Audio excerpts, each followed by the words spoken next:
Pemirsa, berita Kalimantan Selatan kembali hadir menjumpai Anda bersama saya Zaldi Ariandi. Sejumlah berita aktual dan beberapa informasi menarik lainnya telah kami siapkan. Berikut berita utama hari ini.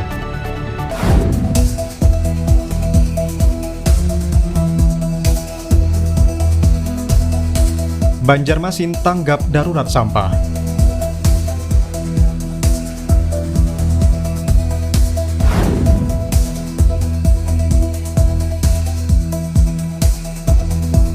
Proyek rekonstruksi trotoar hampir mencapai 100%.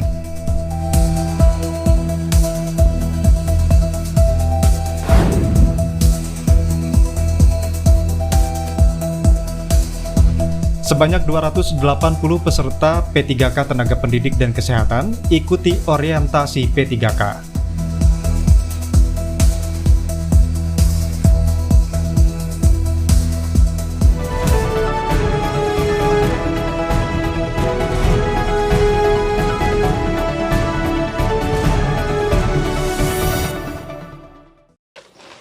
Penyegelan sekaligus penutupan TPA Basiri sendiri dilakukan pada 1 Februari 2025 dan sebagai bentuk sanksi administratif dari Kementerian Lingkungan Hidup. Sanksi diberikan lantaran pembuangan sampah masih menggunakan sistem terbuka atau open dumping. Padahal metode tersebut tidak dibolehkan karena kontur lahan basah dan rawa. Pasalnya hanya selang beberapa hari setelah dilakukan penutupan dan penyegelan, pemerintah Kota Banjarmasin, khususnya Wali Kota Ibnu Sina langsung menetapkan status tanggap darurat sampah. Status ini pun dituangkan melalui sebuah surat yang ditandatangani oleh Wali Kota Banjarmasin Ibnu Sina tertanggal 3 Februari 2025. Pemerintah Kota Banjarmasin. Ya, memang ini apa yang dilakukan oleh Kementerian LHK itu memberikan teguran keras ke kita. Tapi sebaiknya memang diberikan kesempatan untuk menata. Karena selama ini bisa kita lihat hari ini misalnya sampah ada di mana-mana karena apa? Berarti selama ini petugas itu bekerja. Ini kalau tidak bisa memasukkan ke TPA, ya sampah tidak bisa masuk. Ya beginilah jadinya. Ya, selama ini teman-teman petugas Dinas LH, PU Banjarmasin itu sudah mengupayakan, ya kan? Titik-titik krusial sampah itu hanya ada di beberapa titik. Nah, kemudian TPA kita ya tidak bisa ibarat penyakit lama, ya tidak bisa kemudian tiba-tiba diamputasi begitu. Dan tidak ada solusi. Kalau kita harus membuang ke TPA regional, kita harus menyiapkan anggaran yang sangat besar. Bisa dihitung berapa satu red membawa sampah per ton, kan gitu. Berapa puluh miliar, 20 miliar sudah kita alokasikan untuk tenaga kebersihan yang selama ini bekerja. Sementara waktu, pemerintah Kota Banjarmasin meminta masyarakat untuk bisa memilah sampah. Bukan tanpa alasan, Kota Banjarmasin hanya mendapat jatah sebesar 105 ton sampah per harinya yang dibuang ke TPA Regional Banjarbakula. Sedangkan produksi sampah di Kota Banjarmasin per hari bisa mencapai 650 ton. Selebihnya sisa produksi sampah yang tidak bisa dibuangkan ke TPA regional akan lebih diberdayakan ke sejumlah tempat pengelolaan sampah atau TPS, Reduce, Reuse, Recycle atau 3R, di mana ada sebanyak 16 TPS 3R ditambah 1 depo sampah. Fudail dan Lutfi Darlan melaporkan dari Banjarmasin, Kalimantan Selatan. Sejumlah trotoar yang direkonstruksi ini ialah trotoar yang berada di Jalan Lambu Mangkurat sepanjang 885 meter dan di Jalan Pangeran Samudra sepanjang sekitar 1,3 km. Kepala Bidang Jalan dan Jembatan di Dinas Pekerjaan Umum dan Penataan Ruang PUPR Kota Banjarmasin, Syafiq Huwaida menerangkan, masing-masing proyek rekonstruksi trotoar tersebut sudah hampir mencapai 100%. Jalan Lambu Mangkurat 99% dan Jalan Pangeran Samudra 97,8%. Posisi progres sampai dengan saat ini itu 99%. Jadi 99% tersebut yang tertinggal itu tinggal pemasangan grill tangkapan air untuk menyalurkan air yang ada di jalan menuju ke saluran di bawah trotoar. Untuk ruas Jalan Pangeran Samudra Itu berawal dari turun jembatan Dewi atau Jalan Ujung Murung sampai dengan ke bundaran Ikan Kelabau. Progres sampai dengan hari ini itu sekitar 97,8%. Selama pengerjaan, sejumlah pohon yang tertanam di sepanjang jalur trotoar ditebang. Kini PUPR sudah menggantinya sesuai dengan rekomendasi, yaitu pohon jacaranda, di mana pohon ini diketahui akarnya tumbuh ke dalam tanah dan tidak melebar ke samping seperti sebelum-sebelumnya. Fudail dan Lutfi Darlan melaporkan dari Banjarmasin, Kalimantan Selatan.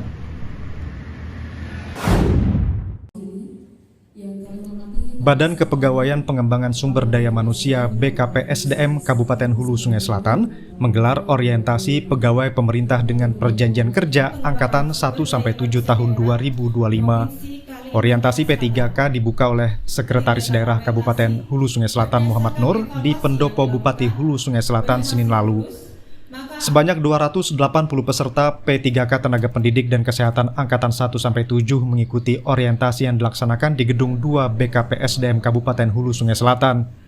Orientasi P3K tersebut digelar untuk meningkatkan kemampuan pegawai dalam melaksanakan tugas, sehingga perlu pengenalan tugas dan fungsi sebagai aparatur sipil negara, agar mampu melaksanakan tugas pelayanan publik secara profesional. Orientasi P3K ini dilaksanakan secara blended learning atau pembelajaran campuran yang merupakan hasil kerjasama antara BKPSDM Kabupaten Hulu Sungai Selatan dan BKPSDM Provinsi Kalimantan Selatan. Sekda Kabupaten Hulu Sungai Selatan Muhammad Nur mengatakan orientasi P3K diikuti sebanyak 280 peserta semua angkatan yang tersebar di semua organisasi perangkat daerah. Dalam orientasi ini, peserta P3K dibekali tentang tugas dan fungsi sebagai ASN yang diharapkan mampu dan disiplin dalam melaksanakan tugas sebagai ASN. Kita menyelenggarakan orientasi untuk P3K sebanyak 280. Ini P3K yang tersebar di semua OPD. Ada di rumah sakit, di dinas, di dinas pendidikan, guru-guru, dan lain sebagainya. Nah, mereka akan dibekali terkait dengan tugas fungsi mereka sebagai ASN dengan level atau P3K. Nah, kita berharap dengan orientasi ini mereka bisa lebih mengulang-ulang lagi tugas fungsinya masing-masing. Sekda berharap P3K bekerja lebih rajin, disiplin, dan lebih baik lagi dari sebelumnya. Sofan dan Lutfi Darlan melaporkan dari Kabupaten Hulu Sungai Selatan, Kalimantan Selatan.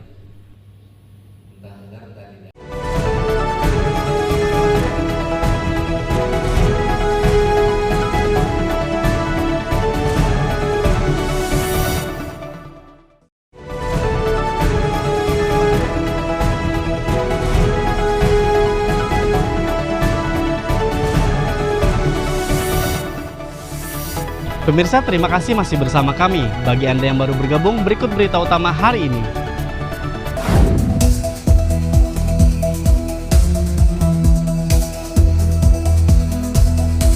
Banjarmasin tanggap darurat sampah.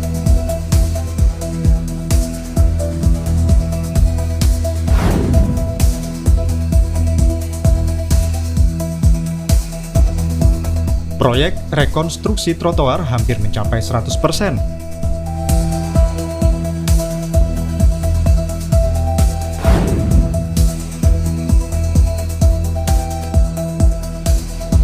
Sebanyak 280 peserta P3K Tenaga Pendidik dan Kesehatan ikuti orientasi P3K.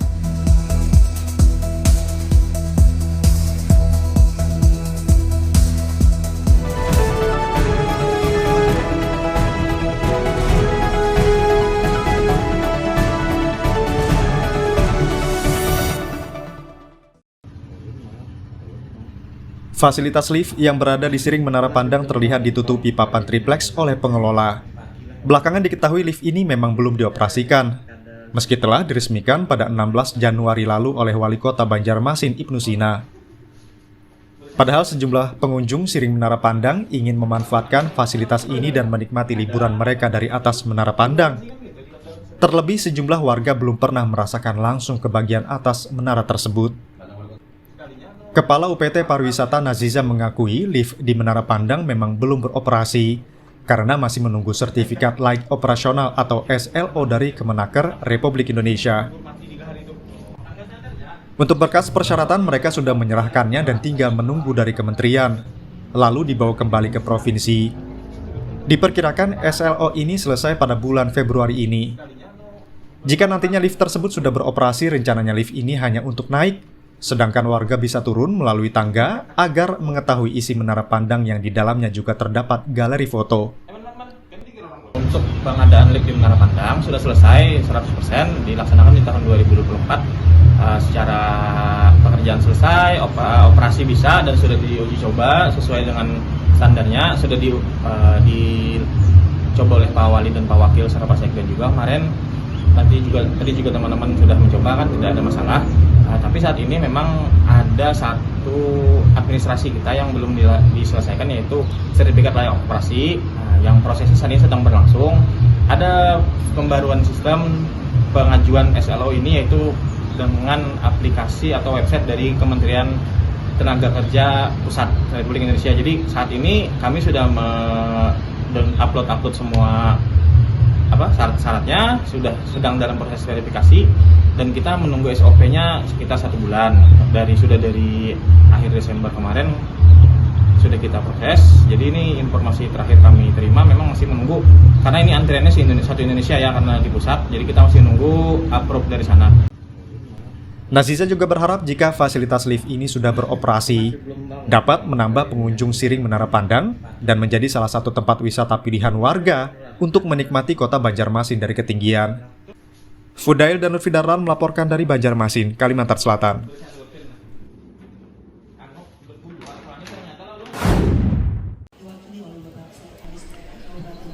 Yayasan Kanker Indonesia Kabupaten Hulu Sungai Selatan menggelar peringatan World Cancer Day atau Hari Kanker Sedunia. Dalam peringatan Hari Kanker Sedunia ini digelar berbagai kegiatan dari jalan sehat, senam sehat, cek kesehatan gratis, bazar UMKM hingga talk show di lapangan Lambu Mangkurat Kandangan Selasa kemarin.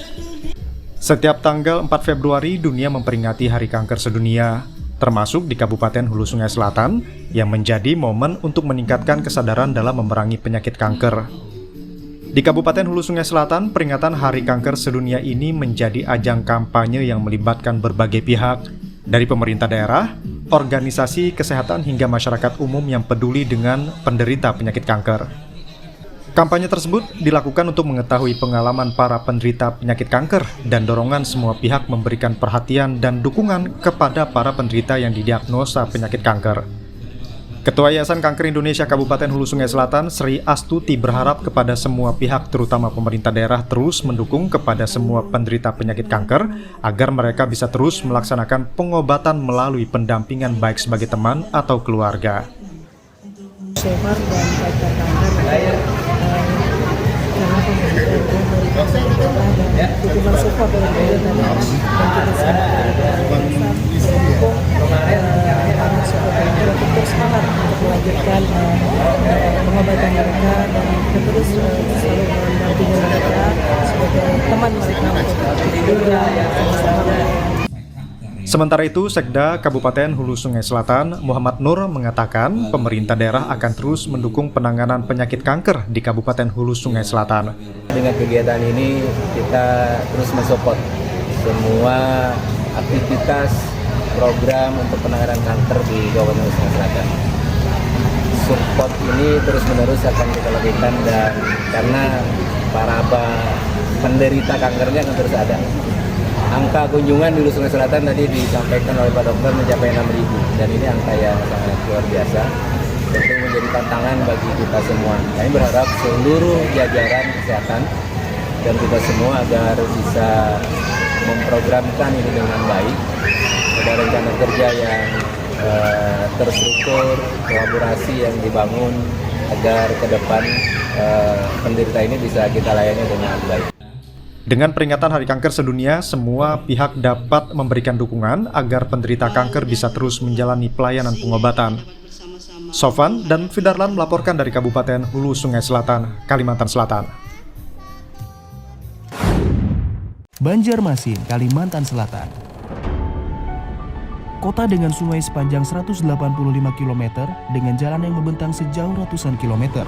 serta dengan total penduduk sebanyak 702.705 jiwa. 1000 sungai merupakan julukan untuk Banjarmasin. Selain bisa menjadi objek pariwisata, sungai juga bisa menjadi alat transportasi andalan untuk mengurangi kemacetan. Harapan ulun ke depannya, dermaga Banjarraya lebih berkembang dan maju dalam pelayanan yang cepat dan nyaman kepada masyarakat Kota Banjarmasin, dan ke depannya transportasi air dapat berkembang atau dinamis mengikuti perkembangan zaman. Menurut data perjalanan, terdapat 2 juta perjalanan dalam sehari di Kota Banjarmasin. Seiring dengan pertumbuhan kendaraan pribadi, pemerintah Kota Banjarmasin menyelenggarakan angkutan umum berbasis pelayanan bersama dengan BPTD Wilayah, Dinas Perhubungan Provinsi, Pariwisata, dan Angkutan. Visi bidang angkutan adalah menyelenggarakan angkutan jalan dan sungai yang selamat, yang nyaman, terjangkau, serta terintegrasi untuk seluruh masyarakat di Kota Banjarmasin. Dengan adanya berbagai macam angkutan darat dan sungai, diharapkan Kota Banjarmasin menjadi kota yang tertib dan anti macet. Kemudian pelayanan untuk kendaraan pribadi dengan pengawasan dan pemeliharaan traffic light, dan mengatur arus lalu lintas di tiap persimpangan melalui ruangan ATCS Dinas Perhubungan Kota Banjarmasin. Harapan kami dengan adanya ruang ATCS ini dapat memberikan pelayanan kepada masyarakat, terutama pengguna jalan, agar tidak mengalami kemacetan di setiap simpang. Kami berkomitmen akan terus meningkatkan pelayanan kepada masyarakat dan membangun transportasi terintegrasi antara transportasi sungai dan transportasi darat menjadi lebih nyaman dan aman. Salam hangat dari kami, Dinas Perhubungan Kota Banjarmasin.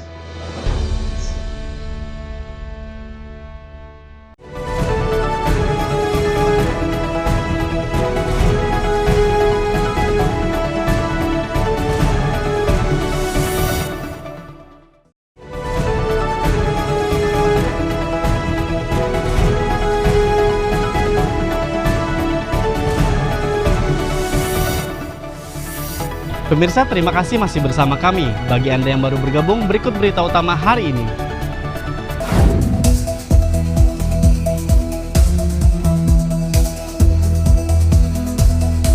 Banjarmasin tanggap darurat sampah.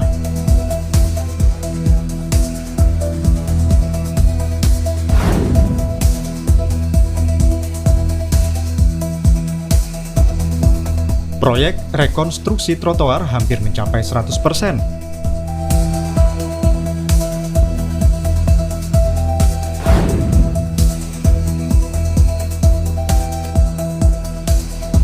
Sebanyak 280 peserta P3K Tenaga Pendidik dan Kesehatan ikuti orientasi P3K.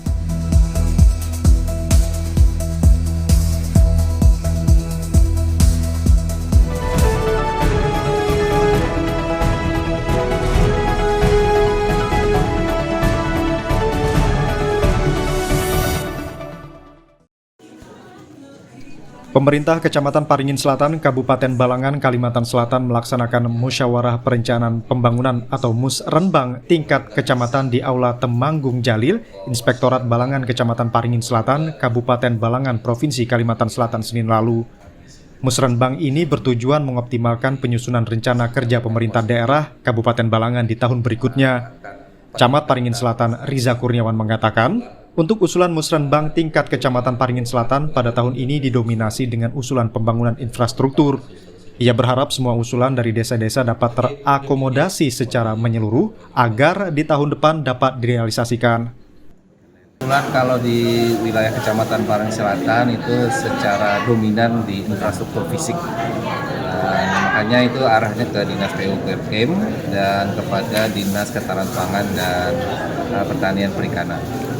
Alhamdulillah respon bagus dan bisa berjalan dengan lancar dan bisa untuk masuk di perencanaan di tahun 2006, bahkan ada yang sudah bisa direalisasikan di 2025. Sementara itu, Kepala Badan Perencanaan Pembangunan, Riset dan Inovasi Daerah Bapperida Kabupaten Balangan Rahmadi Yusni menyampaikan untuk usulan agar diprioritaskan jika sesuai dengan visi dan misi Bupati Balangan, yakni membangun desa dan menata kota. Oh ya, kalau Bapperida sudah kami sampaikan ya, prioritas yang menjadi acuan kita tentu pertama harus sesuai dengan visi misi Bupati yang diterjemahkan melalui rencana pembangunan menengah 5 tahun yang diturunkan lagi menjadi Renstra yang direncanakan lagi melalui RKPD. Ketua Komisi 3 DPRD Balangan, Hafiz Ansyari juga memberikan respon positif atas terlaksananya musrenbang tingkat Kecamatan Paringin Selatan ini. Pihaknya akan mendukung penuh usulan pembangunan yang disampaikan. Kami sebagai Ketua Komisi 3 tentunya mendukung program-program pemerintah dari jalur musrenbang yang diadakan di kecamatan. Sebenarnya mudah-mudahan apa yang menjadi keinginan warga masyarakat lewat musrenbang desa dan musrenbang kecamatan ini terakomodir. Dan kami sampaikan tadi bahwa untuk ada pemilihan usulan yang mana bisa ditampung dari swadaya ataupun lewat dari APBD desa dan dari SKPD terkait. Musrenbang ini mendatangkan langsung perwakilan di setiap desa dan kelurahan di Kecamatan Paringin Selatan serta SKPD untuk dilakukan pembahasan terkait usulan yang diberikan. Muhammad Kamil dan Nurfi Darlan melaporkan dari Kabupaten Balangan, Kalimantan Selatan. Air merupakan sarana yang sangat vital bagi kelangsungan hidup. Seiring dengan pertambahan jumlah penduduk, perkembangan Kota Banjarmasin baik di sektor pembangunan maupun industri yang terus meningkat mengakibatkan kebutuhan akan air bersih terus bertambah. Untuk itu, PAM Banjarmasin sebagai perusahaan pengelola air bersih di Kota Banjarmasin dituntut untuk dapat memenuhi kebutuhan akan air bersih. Kota Banjarmasin menjadi salah satu penyangga ibu kota negara, memiliki jumlah penduduk 708.516 jiwa pada tahun 2021 dengan luas wilayah 98,46 km persegi, juga dijuluki sebagai Kota Seribu Sungai. Semakin meningkatnya jumlah penduduk membuat sarana dan prasarana Kota Banjarmasin harus ditingkatkan, terutama untuk pendistribusian air bersih yang dialirkan kepada masyarakat dengan kualitas, kuantitas, kontinuitas, serta tekanan hingga kebutuhan air bersih bisa dirasakan masyarakat Kota Banjarmasin sampai dengan wilayah terujung.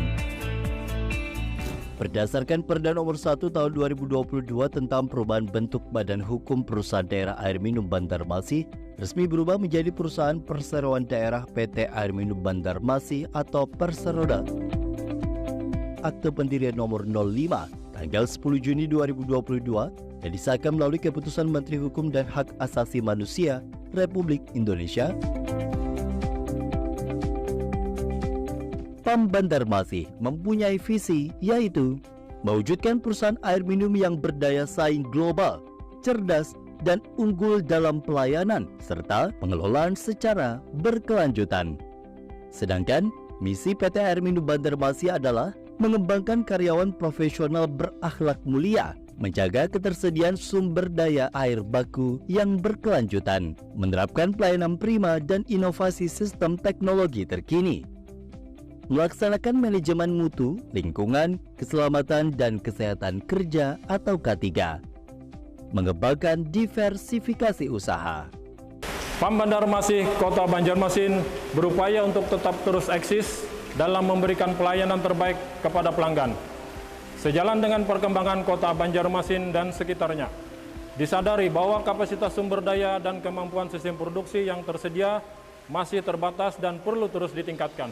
Untuk itu, perlu disusun program kerja, anggaran, dan perencanaan strategis yang terpadu agar dapat dipergunakan oleh pihak manajemen sebagai bahan referensi untuk mengambil keputusan pengembangan investasi, serta kesiapan menghadapi tantangan ke depan guna mencapai pelayanan prima yang lebih baik lagi.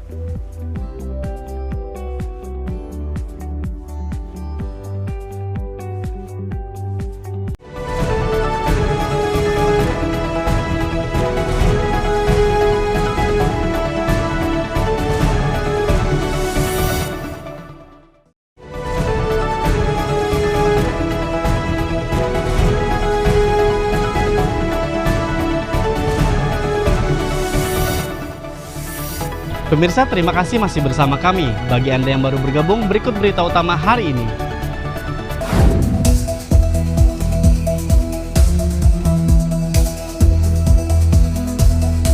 Banjarmasin tanggap darurat sampah.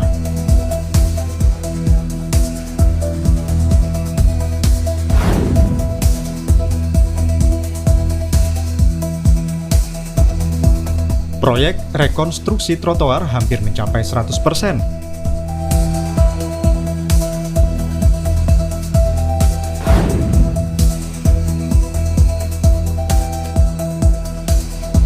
Sebanyak 280 peserta P3K Tenaga Pendidik dan Kesehatan ikuti orientasi P3K.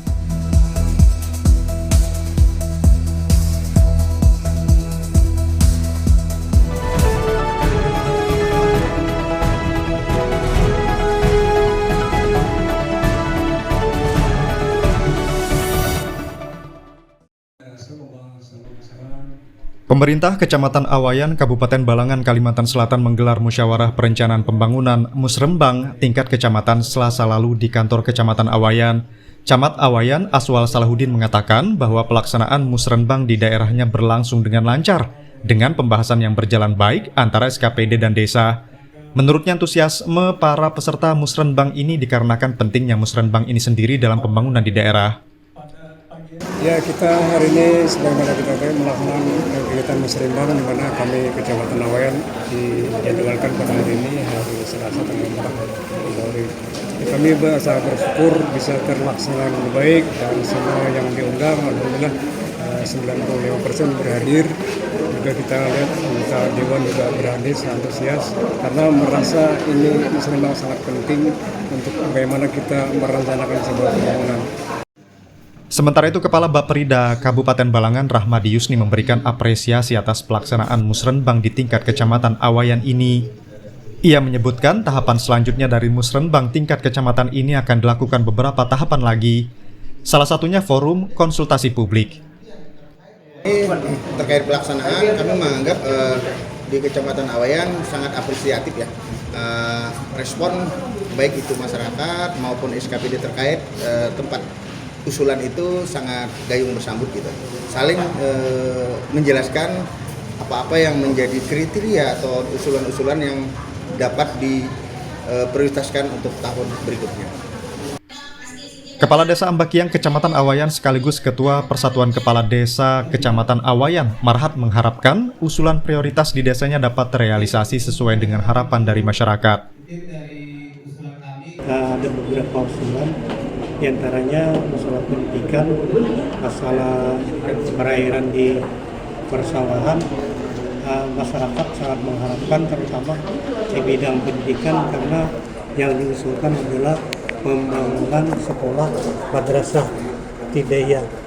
Di sana letak gembring masalah agama dan juga ada diusulkan sharing bendungan yang mana saat ini sharing tersebut putus, jadi airnya melebar ke keluar, tidak masuk ke persawahan, dan itu sangat diharapkan oleh warga masyarakat di sana. Musrembang yang dihadiri Kepala Badan Perencanaan Pembangunan Riset dan Inovasi Daerah Kabupaten Balangan, para anggota DPRD Kabupaten Balangan, perwakilan desa dan Satuan Kerja Perangkat Daerah SKPD Pemkab Balangan ini melakukan diskusi dan pembahasan terkait usulan dari masyarakat. Muhammad Kamil dan Novi Darlan melaporkan dari Kabupaten Balangan, Kalimantan Selatan.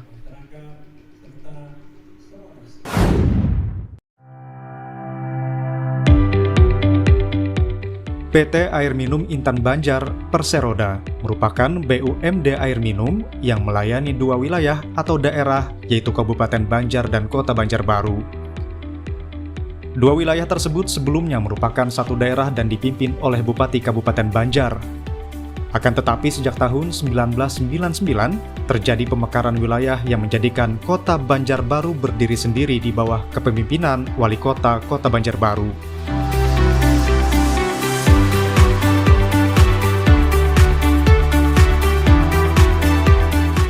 Kabupaten Banjar memiliki luas wilayah kurang lebih 4.688 km persegi, serta memiliki 19 kecamatan. Sedangkan Kota Banjarbaru memiliki luas wilayah kurang lebih 371 km persegi dan terdiri dari 5 kecamatan.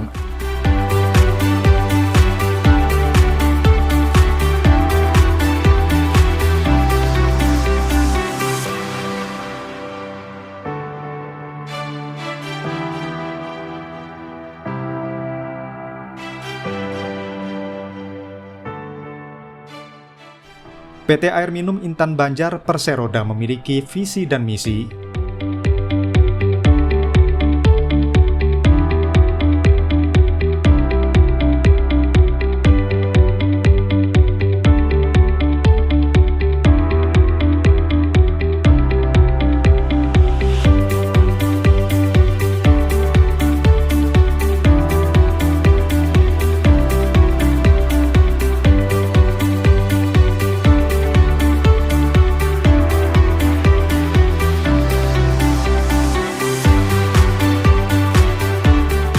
Pemirsa, berita tadi sekaligus menutup perjumpaan kita hari ini.